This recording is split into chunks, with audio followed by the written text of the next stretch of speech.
Thank you, Senator Burr. You've heard some concerns about the child care plan, which is part of the BBB, and you might ask yourself, why is it that it's got all these problems? And I'm going to talk about the process. The question is the right way to write legislation having a few people in one party only sit down and write something themselves without any input from the other party, without hearings, without the back and forth between the two houses with Republicans and Democrats working together? Is that the right way to get a piece of legislation done, which affects, in this case, a pretty darn important thing, our children and raising our kids?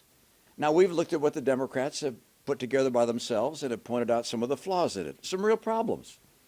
But the heart of the problem is that they haven't been willing to work on a bipartisan basis to see if we couldn't come up with something better, something that would be acceptable to both parties, such that if down the road the Republican Party happens to be in charge, we might not just throw what they have out and move to an entirely different program.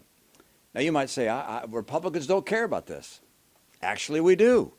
You may not have noticed, but early on, it's up there. Somehow it appeared. Early on, I put out a plan that was able to provide monthly checks for each child and up to 5 children per household. It was entirely paid for. And I'm not going to go through all the details, but this is designed not to say that it's necessarily better than the Biden plan. I think it is, but you may not agree. But the idea is we care about this issue and are willing to work with Democrats to find common ground and to create something that works with public input, with hearings, with bipartisanship.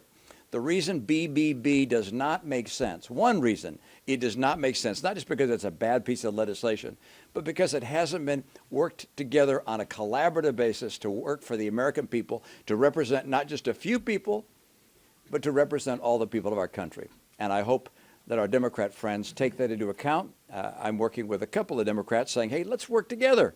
Let's work together on caring for our kids. I think we can do that, and I hope that we're able to do that next year. Thank you.